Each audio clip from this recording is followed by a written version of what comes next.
it's time to name that tune. Guillermo, get him out of here.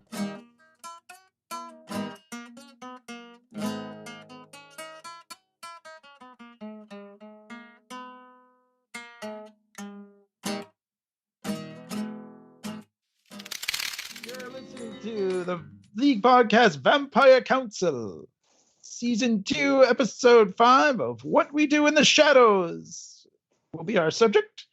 I'm Matt Dursin. Clay Inferno. Sam Furst.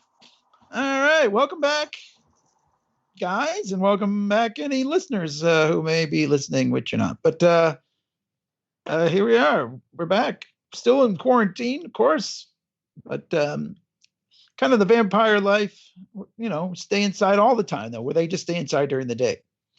But They don't venture often. I kind of did a vampire thing last night. I stayed up like way too fucking late, and then I slept in way too late. But then I realized it doesn't matter because it's on quarantine.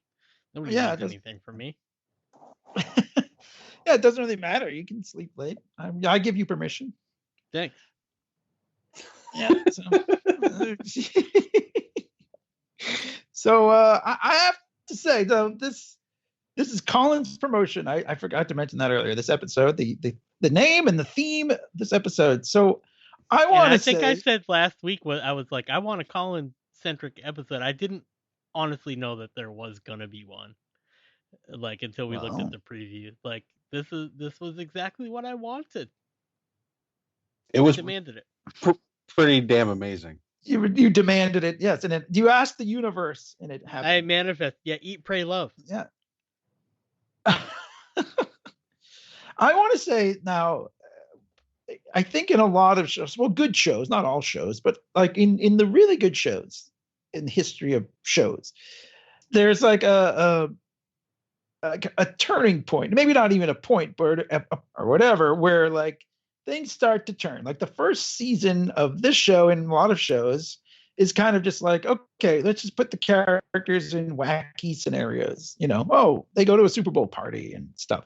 But this is one of the first ones, I think, of What We Do in the Shadows, where this is like a very character-centric episode. And this is Colin Robinson finding out that his roommates don't really like him. Like, and this is him dealing with that.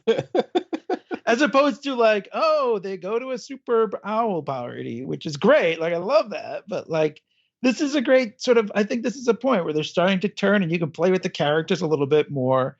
And like some hilarity ensues, obviously. But yeah, this is, to me, this like the great thing in this episode. I didn't see who wrote this episode, but I've been doing a lot of deep dives, and there was, I think, a New York Times piece where they said that like the Super Bowl thing was kind of like a higher ups where like, hey, make them go to a Super Bowl party, like the Fox guys in suits. They're like, yeah, you know, but as long as you make him, you know, do a Super Bowl party, we'll do your season. You know what I mean? So they were like, figured out the best way to do it was this ridiculous other thing. So like, I feel like this is more like just the creators doing exactly what they want to do. Going into the deep dive, as you said, as a character piece. I mean, this a little more. If you look at the Office too, it's like they would have like I know you don't like that show, but like they would have like focus in on certain, you know, characters, just have them have their own episode, storylines and whatnot. Yeah, it's more than just putting them in wacky scenarios, like I said, but like this is more, I mean, I guess it's a kind of a wacky scenario because it's him getting a promotion and kind of realizing like that it becoming, well, we'll get into it, I guess. But I can imagine some, like in a writer's room somewhere, somebody pitching, oh, Jermaine Clement directed this one, and he's credited. I did notice that he was the director. Right? I didn't know who That's was awesome. the director. Yeah. Okay, so now it makes perfect sense. It makes a lot more sense. Yeah. It's because like this is his thing, and this is probably what he's wanted to do for a long time. Right. Excellent. So yeah, let's just get right into it. Yeah, so the episode opens up with Colin Robinson in his office, doing his thing, and he gets called into the boss's office, into which he proclaims that he'll be cool as a cucumber. A cucumber. Cucumber. Well, it's pretty funny because like he's kind of just like moving around the office, clearing his throat, and somebody's like, "Colin, do you want a lozenge?" And he's like, "No," because he's just doing that to feed off them, annoy them, and feed off them. So yeah, he gets called in. We find out that he doesn't even know what his company does. Right. Yeah, they've probably caught on to me because and figured out that I don't actually know what our company does. And he gets called in, and it's the shot through the window of him like being upset, like he's being fired, and he comes out. He's like, it's the exact opposite of what I thought was going on, and they've promoted me. Yeah. And he thinks that that's trouble because he won't be able to get away with not knowing what they do, and like he'll be like asked to do stuff. In fact, he has to make a presentation. He says, "Oh, I got to make my first presentation," but like because he's higher up than all, he's like their boss. He gets his own office. Well, he gets his own office, right? And he does find out what they do finally. He still doesn't know. He says they either make landmines or playgrounds, I guess. It's either planning for playground equipment for parks or landmines. Obviously the most random things. But yeah, so like I guess like in the vampire perspective, like we don't know that Colin Robinson was really actually we do know that he's of a certain age because we saw his grandma and she was like of this century, right? So well, you say that, but I was thinking about the fact that in the intro to the show, you get a shot of a like daguerreotype photo of Colin. Right. Oh, okay. I mean, his grandmother was a ghost. She could have been from any time, really. But I thought she kind of reminded me of like, Aunt May, like has the curlers in the 50s or something. I don't know. I thought she looked like a 50s grandma, but who knows? Well, maybe she died in the 50s. Yeah, there is there's a possibility that his whole family are energy vampires because he doesn't know how he came to be. They didn't say, you know what I mean? Like, so it could just be a little bit of a different kind of a thing than normal vampirism. A lot of my questions went unanswered, but some were answered in other ways. So I wouldn't stress too much about it. It's kind of just it's just a funny show. I don't want to stress too much about. I don't want to stress. I'm not stressed. I enjoy the show. Okay. Well, I love some of the things like now he has more power, like at figurative power. Because he has an assistant and he asks her to make him a copy. She says, "Of what?" And he says that.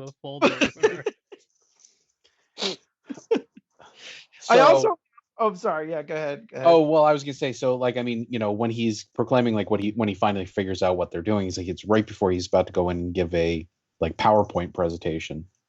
Yeah. And he's like kind of nervous about it, which is funny. But then he gets in there and he does it, and then the projector breaks down, and he says a lame joke. Yeah. About it going on a coffee break, I believe that's what the yeah. It's like a dad joke or something. Yeah. Yeah, and but then everybody in the room erupts in laughter, and it's because he's the boss, so they have to be nice. So it's like this awkward laughing, and he's just like, "Oh my god." Yeah. This is going. This is it. He says, I love the line. He says, "What rappers are saying is true. Being boss is dope." Like he's so funny. Like he's such a nerd, but like, and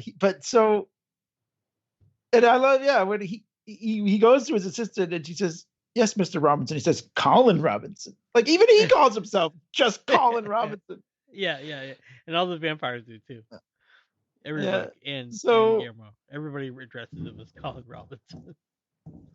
So yeah, but now he's psyched. He loves it. He was all nervous at first. He loves it. So he goes home because one of the things he did say, and I forgot to mention this, we skipped over it a little bit, but he one of the things he's nervous about the promotion is also because he thinks it would take away from his roomie time. Yeah. He says he would It's just spend like more that time old- at work. that old adage that coworkers die, but vampire roommates are forever. That's right. That is what that's the line. Because he wants to spend more time. He's like, I don't want it to take away from my roomie time, like you just said, Dursin. Yeah. He's Yeah, like, I roomie don't time. get as much time with them. Yeah. So yeah, he goes home and they're arranging the portraits. And he does And- everywhere he goes, he says like a different Bud Light commercial thing. He was like, "What's up, dilly dilly?" when he comes in this time, and then like later on in the episode, he also does another "What's up?" when he Yeah, he says it to Guillermo too. It's his way of draining everybody. Yeah, it's like, oh, you're still the guy that says "What's up?" and dilly dilly. Like, fuck you, still that guy. So yeah, they're arranging the portraits. They're kind of blown off. He's like, well, I know a little bit about squares and where to place things or something like that. And they're like, no way. Then Thor's like, this does not concern you. Go to your basement. Yeah, he dwelling does or say that. something." Yeah. They totally blow him off. Yeah. So And there's isn't there like the picture that Colin drew of all of them all together? it's, They call it a self-portrait. yeah, take your Yeah. self-portrait. And he's like, like, oh, but I this is made that all on the of us. Texas Instruments Paint Pro, which I, of course, on the podcast, I'm always the person who has to go look up to see if that's a real thing or not. It is not a real thing. Not a real Really? thing. Yeah. Oh, Well, I mean, Texas Instruments is the calculator company. Yeah. oh yeah. So it like, it's not likely kind- that they did a painting thing, but it made it, they probably couldn't say MS Paint. Or they Right. wanted to punch up the joke, so they made it like, Right. two things, so that it's a The fictional simplest- thing that doesn't exist. The simplest thing you can imagine, like a calculator. Like, Yeah. well, then so he goes downstairs and he's talking to the camera, and this is the line that I really got. This line got me. He says that they don't understand that I don't live to drain. I drain to live. Like he thinks that he thinks they think that he's only talking to them to drain them, but he's trying to To, actually yeah, socialize. Be a punisher. Yeah. But he does say, well, it does drain them. So he knows it. Yeah. Uh, So that's the first interaction with the roommates, and then he goes back to the office and he starts powering up, and I love him getting himself all psyched up in the bathroom. Oh, And that's he, the best. like- That's the best. and he punches the paper towel dispenser, but then crushes the fucking can, yeah. He crushes Like- the trash can like it's a Coke can. soda can. But Yeah. Now, what a funny little gag that was. Because the lid fell right at the time, right as soon as the other guy walked in, and he says, "Oh, don't sit on that." And he blames two other guys. Two other guys in the office. He's like, "Oh, they sat on it already. They were playing hard. They sat on it." So I mean, but I think that's like, sorry, say No, go ahead. Well, I feel like that's like the first sign that he is gaining strength, right? Because he is not that I know vampires are kind of strong, but this is the first we've ever seen that he is able to just crush that big trash can. Yeah. He was floating it last season when he had the girl from SNL. Oh well, they had They the were epic like battle. a little bit when of they like were flying around, Right. kind of. Yeah, but that was more of like just kind of like anime fight, like let's fly in the Yeah. air. But what I was so gonna after say, so. Oh.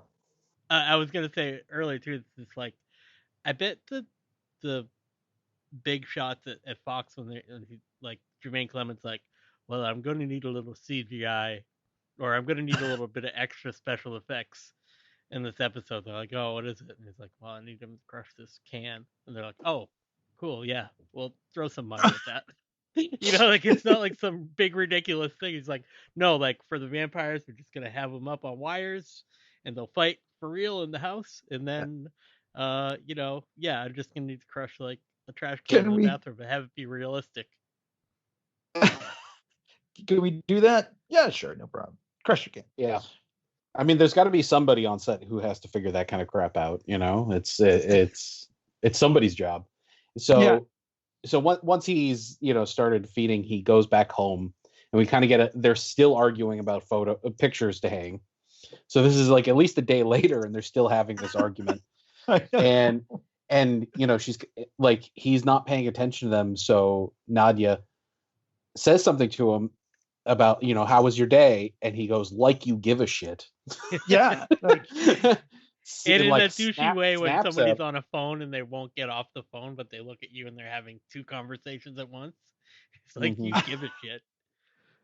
And goes back to his, I can't be sure, but did he have like a huge 90s cell phone too?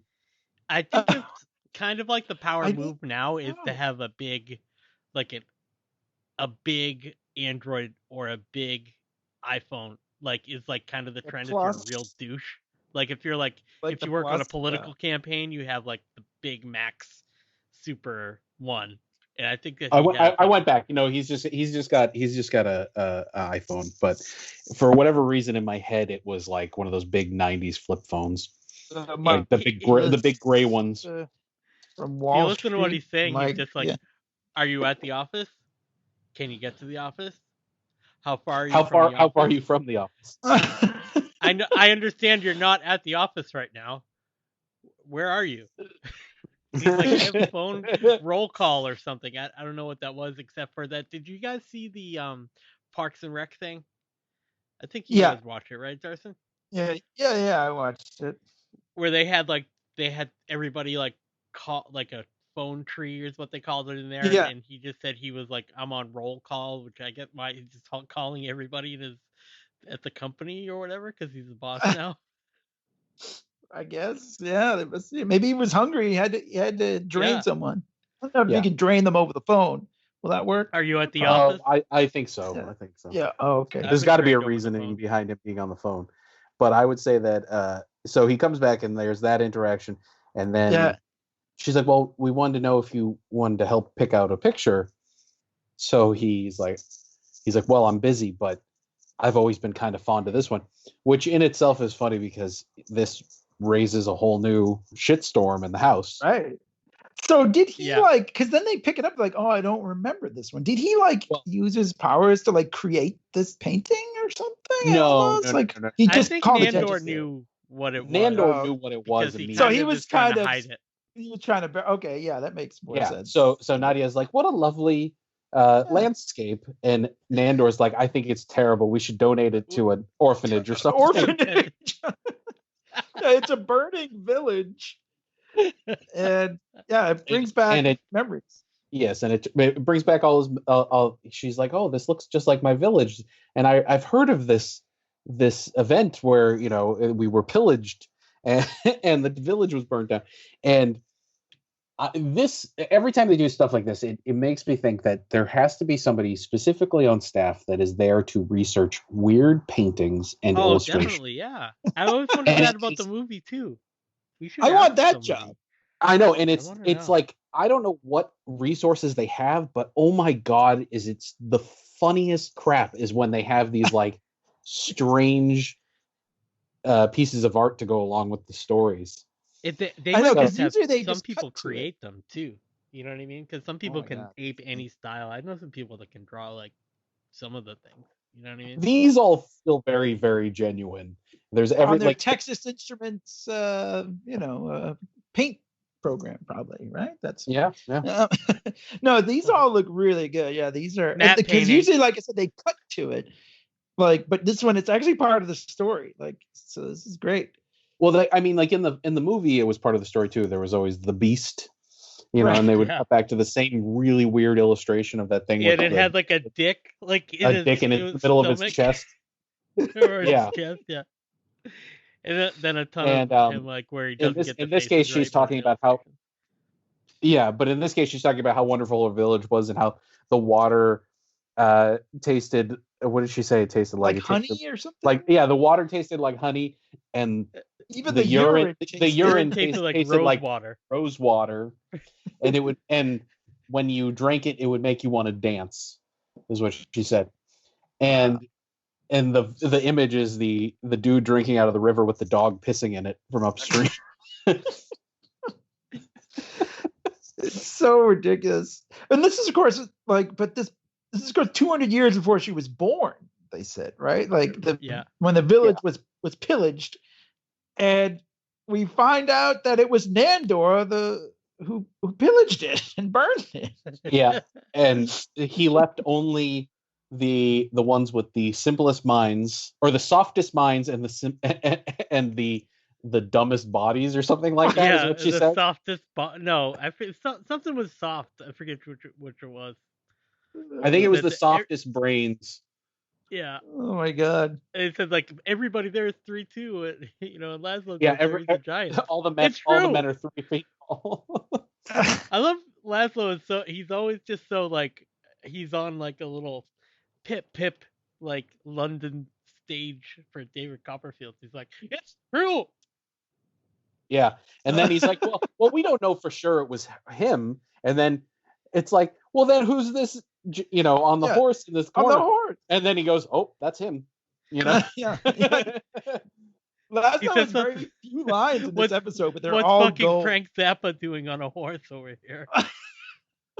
Is that the same horse too from the Ghosts? Oh, it has to be. That Nandor? Yeah, it's got to be his horse. John. John. Jahan.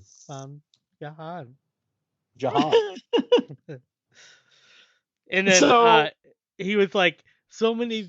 In his Nandor's confession, he was like, so many villages, so many pillages. Yeah, that's right. So many villages. He doesn't remember. He's like, "What's a village?" It was like it was his job to plunder them. So he had to do his job. He kind of has like a non-apology. He's like, "I'm sorry for He kind of has like a invoke the president's name, like kind of apology, like I'm sorry. I'm sorry if I offended you. I'm sorry I was doing my job. Yeah. And then Nadia's trying to kill him, and Laszlo's holding her back, and she's yelling. And this line got me: "You're supposed to support me when I want to kill somebody." Yeah. And Guillermo was like in the way, and he's like, "Guillermo, sacrifice yourself for me," or something. Doesn't he say that? He's like, Human shield. Yeah, that's good. So, but this is all just giving Colin Robinson more power. Oh yeah, it's right. Because he actually caused this rift so that he could feed, and he's becoming so powerful that So he's in the basement going, "It begins." Yeah, that's right. And he's sucking it up, listening to the argument going on upstairs. Yeah, it's pretty cool. So yeah, then he goes back to work, and now he can like knock people out by just saying like hello, or like 5 o'clock, or like a simple phrase. Right? Yeah, exactly. TGIF. And he really picked on this one guy, Dan, in the office. But all he says to Dan is, Dan. And Dan just falls over. Oh, I do have a question for both you guys. If you were going to be a tree, what kind of tree would you be? That was a great moment. I don't even know any other trees. When the guy said maple, I was like, oh yeah, I guess that's a good one. I don't know. Pine. I mean, sure, I'll be a pine. They're always like they're pretty. So weird. But yeah, that was one of the things. He called in this guy, and he's like, "What? And now I want you to write a 2,000-word essay on why you chose maple." He sends him on his way. The hair, like the werewolf-esque hair transformation, where he just kind of he slides his hand over. Yeah, he completely. Oh my god! It's this huge head of hair, like this unbelievable, like. Crazy head of hair. It made me jealous. But yeah, I mean, he He even talks to the cameraman and knocks the cameraman out, which is pretty awesome. Like, Yeah, talk about yeah. the cameraman interacting. Yep. He actually just like looks at him and the camera falls over. And from from there we cut back to the house, and everybody is lethargic because he's been draining them so badly, and they get into Guillermo figures it out. They all go, it's come to this point, our only option, we need to eat Guillermo. Yeah. and so Nandor goes, Guillermo, come here, put your neck in my mouth. And he goes, and Guillermo just goes, if it's gonna happen, you got to come here because I can't get up either. Yeah, he wasn't strong enough. He wasn't upset about that, but he was more upset that he just couldn't stand it. He would have done it, I guess, if he had the strength. Yeah, I don't know, or maybe he's just lying because he didn't want to get eaten. But there was also another funny. I forget if it was this moment or a little later when he says, "I guess since we're all gonna die, I should let you know." Remember all those vampires that were coming, and they just cut him off again. And Nandor goes, Nandor's like, if you're going to confess, please wait till after I'm dead. But yeah, Guillermo figures it out. And this is probably my line of, I guess every episode Laszlo has a real killer. And this one he says, Gizmo may be onto something. He calls him Gizmo. This is ridiculous. But anyway, so they hatch this plan. Sorry. Also, but also in this conversation, it becomes you get a little bit more of Colin Robinson's background, where That's right. Nandor goes, "This is all Nadja's fault. You should have never invited him to live with us." And she goes, "It wasn't me. It was Laszlo." Right. And Laszlo goes, "No, he came with the house." That's right. He came with the house. What does that even mean? So anyways, he came with the house. So they concoct, they're like, okay, they kind of want to, what is the plan exactly? To distract Colin Robinson and then go to his office and kill everybody or something? Or kill lists, so she wants to distract him by having him make she could distract him. Now, this part killed me because they made him have this enlarged head. Oh, like Hector Hammond from Green Lantern. Yeah, and not only that, but he's also very hunched too. They really did some funky stuff, and I thought that it was going to continue over, but it just disappears in the next scene. Yeah. But he had this giant head, and it was just like a cone heads almost, kind of. Well, he was also shaving it. He was shaving all the hair off, I guess, and the hair, the head underneath it, was enormous. It was like the leader from the Hulk. It was crazy. Leader, yeah, that's the Marvel version. That's my Marvel. I always got to go Marvel, in my thing. I went Hector Hammond, which is nobody even knows. I could have said the Watcher, but I didn't. Yeah, it's a Watcher, but you went Green Lantern too, which because people saw the movie. Hector Hammond's in the Green Lantern movie with Primer. But yeah, so she's sort of pretending to take an interest while he's shaving all of his hair off, which is weird. I guess he likes bald. He is too powerful. Well, there's something about being bald. I think that is also it makes him. I think it helps his goal.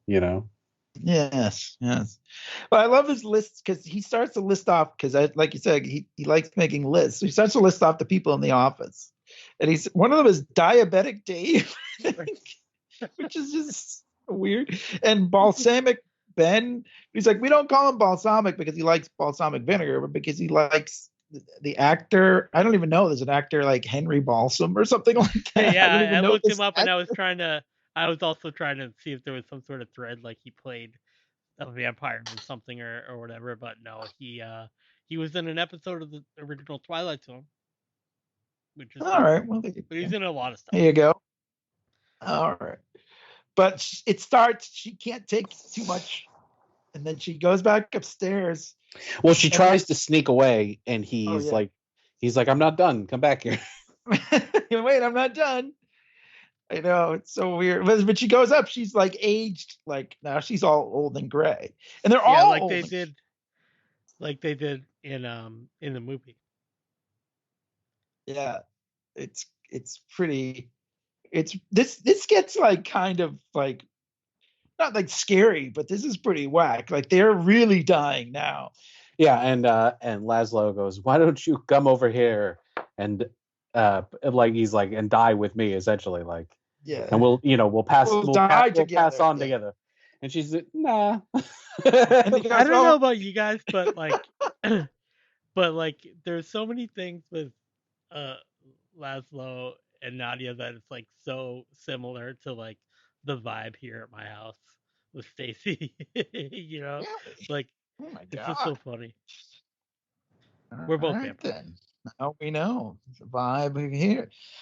Yeah, well, there was a great line earlier when they're hanging a picture of her in the nude, and Guillermo has his hand, and he's like, Oh no, no, "Get no. your hand off my wife's ample but firm buttocks." Right? Isn't that what he- Yeah.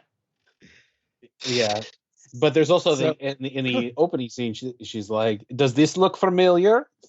It's my vulva. Yeah, that's right. I forgot about that. That's a painting of her vulva, and he's But mad at looking at Nandor for looking. Stop pointing it at me. Well, since we're going back here, I wanted to mention that joke where like Laszlo is like, "That's my first ship." Like when somebody has like a Polaroid of their first car, he's like, "What a piece of shit." Oh, and how can we forget that he was the creator of the portrait bomb? Yeah. Right. He had to stand there for 6 hours, but it was worth it. That's right. It's still funny. People still, yeah, it's still funny. Yeah, you stand behind someone with your two fingers up. Classic. So, anyways, they're all about. So Colin Robinson comes up, and like he's still draining them. He's so powerful now that he creates two more Colin Robinsons. So This is when Guillermo is trying to escape. oh, So yeah. they're like, "Now, Guillermo, go!" And Guillermo kind of shuffles over and he tries to go around Colin Robinson, and another Colin Robinson steps out from behind him, and then Yeah. he goes Same to on the the other other side, side. Yeah. and Colin Robinson comes out again. I think Guillermo just And falls there's- over too. He falls back into his chair, and they're all just kind of in the same spots as they were at the beginning. So Laszlo's one in death mode to preserve energy. Yeah, that's like right. They sleep say mode he's for in, the where's computer. Laszlo? He's behind you. He's in death mode. So Colin Robinson starts talking. In fact, one of them wants to call himself the Seaman. So they start to talk about, well, one of the other ones says, Seaman sounds a lot like seaman. I don't think, he's like, well, it's short for Colin Robinson. It's like, I know. But so they go into this whole thing about nicknames and perhaps names. we should have a sidebar. I've heard this like so many times in meetings at my work, or like even working in the music business, people being like, "Let's sidebar on that. Let's have a sidebar meeting." And I was like, "Oh man!" Like every time somebody says that, I just want to be like, "You're such a douche." Well, he's all corporate now, so of course he's going to have a That's sidebar. right. He's Colin Robinson, the boss. And it says 63 minutes later, they're still there talking to each other. Yeah, about, and they use the word sobriquet. I think is that like I think it's a French word for like a I nickname. think it I just assume. means like nickname. Yeah, Yeah. from the French, meaning. Yeah. nick- So finally, Colin Robinson drains himself to death. All three of them fall at once.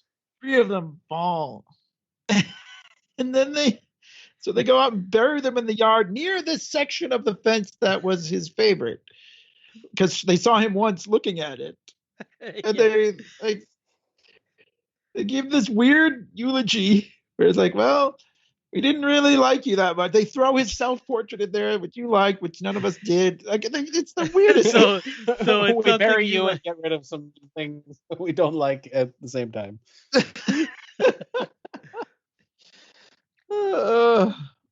And then, of course, Colin Robinson just gets up. He's sort of like, just kidding.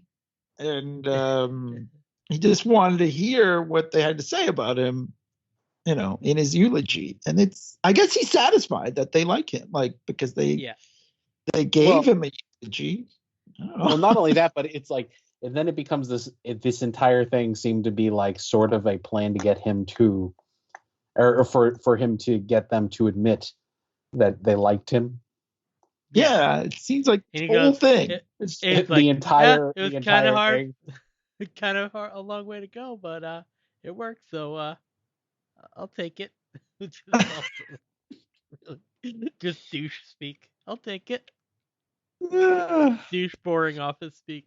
He's so good at training everyone. Yeah, office speak, right? Reminds me of so many terrible experiences I've had in my jobs over the years. I know. I do some of these office speak is like, I hate it.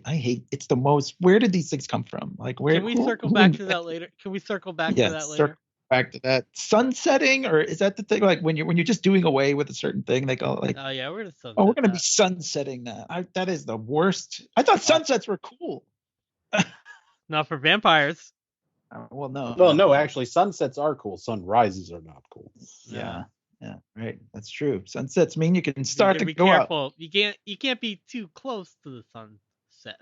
You don't want to end up on the wrong 15 minutes. I guess so. For a vampire, you know what I mean? So, yeah. So the other, so Seaman and Colin Robinson, which they actually noted in the eulogy. Colin and Seaman. And Seaman. We have multiple Colin Robinsons in the backyard. Please have mercy, Colin Robinson's. That was also one of my favorite lines. But Guillermo is sort of tapping them with the shovel. And they're like, what are you doing? And just want to make sure they're really dead. Because he is a vampire hunter and his job is to kill vampires. Knows a little bit about that, doesn't he? Just a little nod to that. But so then Colin Robinson gets a different job because his last company went under because he put everybody to sleep. They didn't get anything done. That was a great little. This ending was so great. Yeah, and he's just gonna sit at a cubicle and at a place that he doesn't even know that he's around. He just kind of embeds himself in places. Maybe he doesn't even get. That's what he says. I mean, none of these vampires, like, I don't know if they have. I guess they sort of have money and stuff, but maybe he doesn't even collect a paycheck. Who knows? No, maybe he does. He just sits at a cubicle and talks to his fellow employees. Yeah, that's got to be the case. But then again, I don't know, because the boss called him in and gave him a promotion, so there had to have been. Maybe he eventually. Maybe like he's there for so long, people are like, "Oh, I don't think we got your social. Can we just do that? It's been so long. I think we forgot to do that." And somebody just signs him in one day. I don't know, but whatever it is, I mean, you can get a job. Like if you want a temp job in an office, you could get one probably. But yeah, I love that. He asked the guy, he's like, "Oh, I guess we're cubicle buddies. Do you mind AM like radio or whatever?" AM conservative radio. Are you a fan of AM conservative radio? He's like, and there was like a leak in the ceiling. He's like, "Oh, something going on over here. I guess I'll call you the swamp people." And he cleared his throat again too, which was great. Like when he first walked in, he kind of just went like, and they're all kind of like, ugh. And he like turned the real radio on at his desk too, which is it's so annoying. Have you guys ever worked in like a cube farm? Those are the fucking worst, man. I know. I hate it. They're saying, some people are saying cube farms might go away now since we're not allowed to sit near each other. Even if we start to go back to our offices, cube farms might have to be a thing of the past. So Colin Robinson will have to figure out a new way to eat. Yeah. I don't know. Well, however he does it, he'll be cool as a cucumber. But in typical like TV show, like great, like I was saying, all the great TV shows and stuff, we end up exactly where we were. Like Colin Robinson works in an office. Like the only thing we really learned is that, like, okay, they do kind of like him, I guess. They know he exists, I suppose. They don't really like him. In fact, let's face it, that was all just. They don't like him, but he got his moment to shine, so that was great. Classic episode here, and like we said at the beginning, knowing Jermaine Clement directed this one does make sense now. This one, because now that Taika Waititi's going to be directing the Star Wars film, what? So they say it's going to be nuts, man. I mean, he's not going to be able to direct any of these. Is all I'm saying. I'm just going to say he'd be busy. Well, he would have put this would have all been in the can if he did direct one this season. So that's true. Yeah, I don't know, because they're not making any shows now. That's true. No, they're definitely planning them, though. I mean, we have the entire rundown of everybody who's directed season 2 of The Mandalorian now, and which includes him. Oh, very good. I didn't read that. That's nice. Good. So here we go. We got some Mandalorian in there. What was he in that? He was the bounty hunter robot. IG-11. Yes. Oh, that's right. Spoilers. The Mandalorian, I think the spoiler statute of limitations has run out on that one. I know. I was lucky enough to be able to, on Revenge of the Fifth, wear my Mandalorian shirt that I forgot that I bought from Target online. Oh, very well. It has the child and the Mandalorian, and it basically looks like the Boba Fett shirt I wanted when I was a kid, in my mind, in my imagination. Wrong podcast, Clay. I'm just saying, it's never the wrong podcast. It's all related to Star Wars. No, it's still the wrong podcast. This you can only wear frilly shirts in this one. Oh, yeah, like you didn't dress up typically for. Yeah, you got to wear a puffy shirt. Puffy shirt.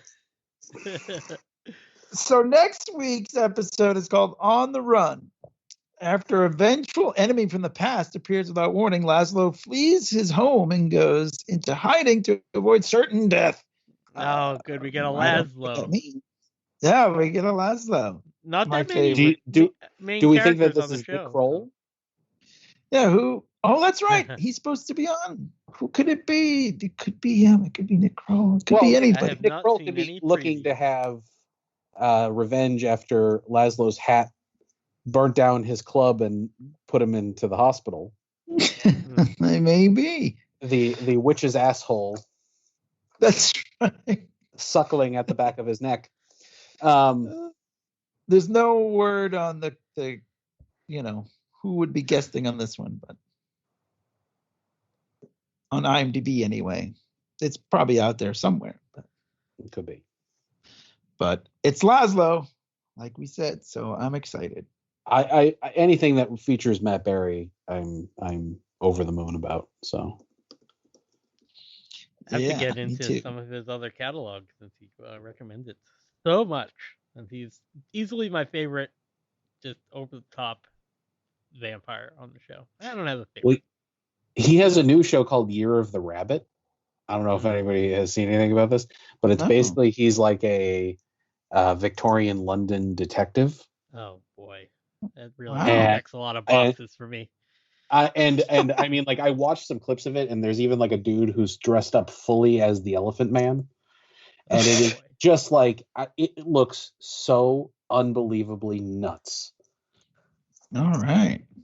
Well, I'll have to check that out. Do you know what service or channel or whatever that would be on? Or I mean, it's a BBC show. Oh, okay. So let me see here. It you look premiered on Just Watch. Oh, really? Yeah. June of last year is when it premiered. So he probably did it between What We Do in the Shadow seasons. Yeah, 2 seasons it says. That's pretty good. Dursin, what's that handy dandy all the music from the television shows website? Tune Find. I've been using that one too. I like that a lot. Oh, very good. All right. Well, we're learning from each other. Internet. Using the internet. The internet. All right. Well, I think that's all we got for this week, right? Check us out next week for this episode on the road. Laszlo-centric episode. Check out all of our socials. We got the Facebook group, a What We Do in the Shadows Vampire Council Facebook group there. Sam, how's your website? You got it all up and running, or monstersaregood.com is up and running and awesome. All updated. There will be a change in the other podcast, however. As in all the time that it took me to record the first episode and finally get it edited and up, somebody else started a podcast called Horror Dads. And they're only about 6 episodes in, but I'm not going to even try to fight it. I'm just going to pivot, if you will. So just give it. Dursin and I know something about this, and we're not the only League of Ordinary Gentlemen podcast up there. That's all I'm saying. You can just write it out. You're definitely the most ordinary, though. I think there's a group, I don't know if it was a podcast, but there was like a group of sort of overweight guys who called themselves the League of Ordinary Gentlemen. And then we kicked them out of this spot. That's We profiling. fattened ourselves up. And, no, we they called ourselves themselves up. that. We plumped ourselves up and kicked them out of the spot of the fattest ordinary guys. We're the kings. Quarantine is definitely turning me into a fat guy, but I'm not there yet. But anyway, well, let us know what the new name is, and we'll put up a link for that as well. All right. Thanks for coming on. Thanks for listening, everybody, and we'll talk to you guys later. Bye.